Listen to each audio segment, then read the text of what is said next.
السلام عليكم ورحمة الله متابعينا، اش اخباركم؟ جمعة مباركة، اللهم صل وسلم على سيدنا محمد. اليوم غندير اش غندير معاكم؟ اكلي هناكل ايه النهارده؟ لا ما غناكلوش حاجة. امال ايه؟ نطلعوا هتصومونا النهارده؟ نطلعوا الزبدة. انتوا جايين تصومونا بلادنا ولا ايه؟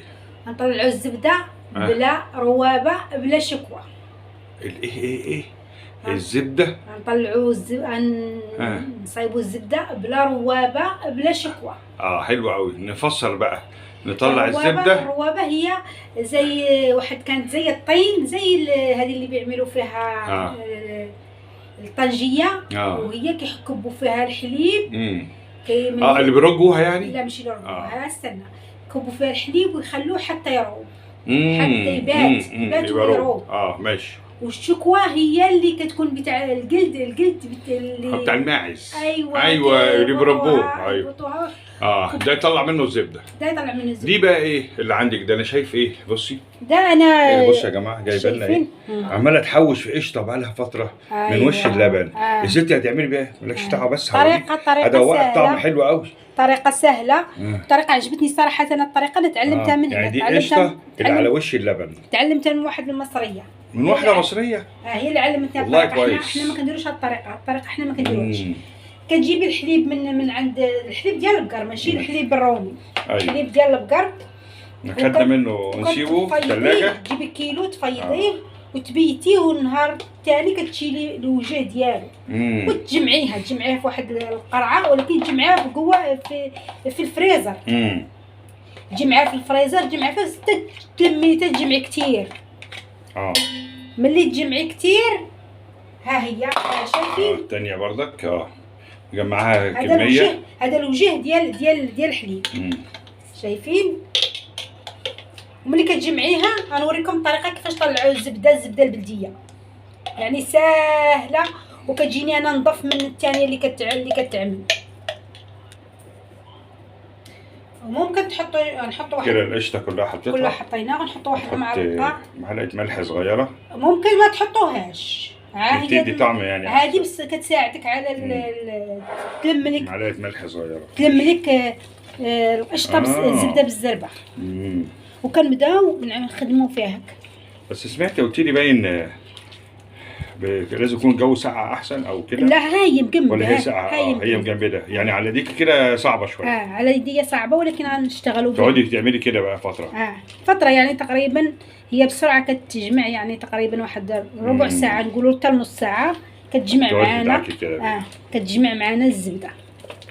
وغادي هذه طريقتها. وغتبقاو تحكوها بين يديكم بحال هكا. شايفين؟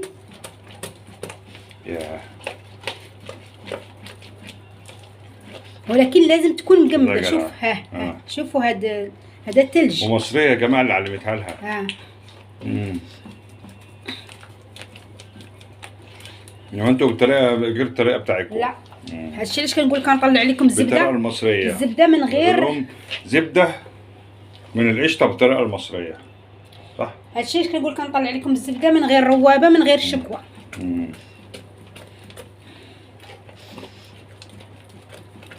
غادي نكملوا بحال هكا ونرجعوا نشوفوا الزبده ديالنا. شايفين الزبده ولا بدا كتجمع معانا؟ الزبده ديالنا بدات يعني ما شلتيش انت ميه منها ولا حاجه؟ لا ما شلتش. هي غتنزل الميه. هي شويه غتبدا تنزل معنا الميه. والله العظيم. يعني بعد ما تجمد كده شويه. هي ملي كتنزل الميه، ملي كتنزل الماء ديالها تتبدا كده بدات كتجمع معنا الزبده. بدات كطلع علينا الزبده. شايفين؟ فيها تعب يا جماعه شويه، بس فيها تعب شويه، بس انضف من الثانيه. والله الثانيه ما كتكونش غاليه الحليب. الثانيه كتجيبها من عند هذا وكتروبيها. هذه كتغلي الحليب. يعني يا جماعه الحليب اللي عليه قشطه مفيد جدا. مفيد جدا. الواحد يطلع منه يعني حاجات قد كده. انما الميه ده لبن الميه. لبن الميه ملوش لازمه. هاد الزبده اللي شريتوها من برا غتلقاوها مغشوشه 100%. اما لا عملتوها في البيت احسن. مضمونه. هاي غتبدا تطلع الماء ديالها. الا طلعت الماء غتبدا كده. حاجه مفيده يا جماعه للبيت. هي ربع ساعه لا كانت متلجه. انا المغربيه اتعلمت من المصريه. طريقه جديده. عجبتني الطريقه صراحه. وعجبتها بصراحه. لا عرفتي ليش عجبتني انا الطريقه؟ افتكرت انت عملتيها من كام سنه بس انا ما كنتش واقف بقى يعني عرفتوا ليش عجبتني الطريقه؟ الطريقه لانها نضف من الثانيه. الثانيه تقدر تكون اللي بتحلب الحليب بتحلب الحليب ما نضيفهاش. لا الحليب ده جاموسي. هنا كيتغلي. لكن شكله جاموسي لانه ابيض. ولاش زبده بيضاء لانها بتاعت الجاموسه. الصفرة بتاعت البقره. هو الاثنين واحد برضك هيبقوا واحد بس احنا بنجيب اللبن ده لبن جاموسي. كيكون مفيد يعني. شويه نرجع لكم نشوف الشكل عامل ايه بقى. شايفين؟ هاي الزبده ديالنا. كده الماء اللي نزلت منها. هذا الماء كله نازل منها. هذا الماء ولكن هذا الماء ما غنرميوش. هذا الماء غادي ناخذوه نعجنوا به العجينه، نعجنوا به القرص، نعجنوا به البريوش. بدل الميه حطي ميه لبن. شايفين؟ وغادي نحطوها نكوروها. كوريها بقى وممكن بعد كده تسيحيها صح؟ نسيحوها. لازم ننزل. بص يا جماعه بتعمل ايه؟ تنزل ميه منها. ايوه ترمي كده لما تتكور منها والميه تنزل. المفروض تحطيها في شاشه ولا حاجه مثلا ولا هي كده بس خلاص؟ لا الشاشه غتلصق ليا فيها والله. احنا نحطوا هنا شويه ميه ساقعه. فين؟ في الطبق؟ في الطبق والله.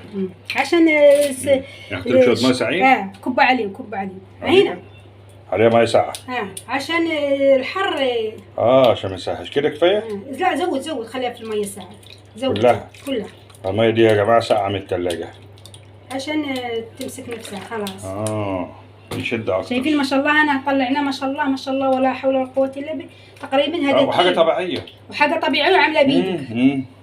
انه بدك تشتريها. شفت الميه دي نشعت منها لوحديها. تبدا بقى ترمي كده تدور. تسلم ايديكي والله. تحيه لاهل المغرب. المغربيات المصريات الفلاحات. هذه علمتها لي واحده مصريه فلاحه.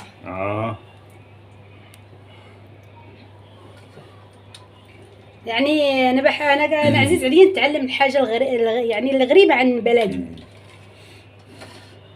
شي حاجه والله كويس. شايفين؟ هاي الزبده طبيعيه مصيباها بيديك ولكن خاصكم تجيبوا كل يوم. مثلا كنتوا تشربوا انتم الحليب البلدي كل يوم تجيبوا. الحليب البلدي اللي عليه قشطه مش اللي متشال منه. لا ماشي اللي متشال. وتحطوه في الثلاجه بعد ما يغلي ويبرد. تحطوه ثاني يوم تاخدوا منه القشطه. ناخذوا هذا الميه هذا الماء نحطوه هنا نعجن به القراص نعجن به بزاف الحال. الميه اهي حطيته في برطمان.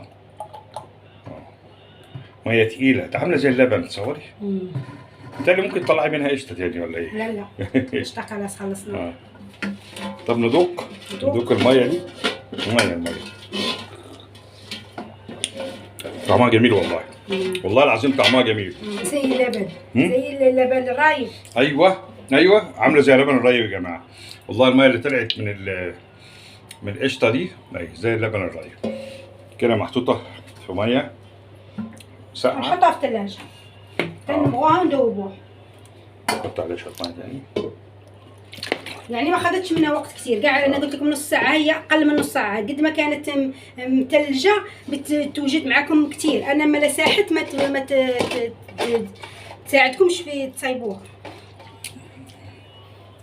نقول لكم بقى ايه في مرحله ثانيه عشان نخليها سمنه بقى. هما بيخلوها هنا سمنه. انا بحبها كده. انا قلت لها بقى خدي حته منها او حتتين. خدي حتتين هقول لك هدول 4.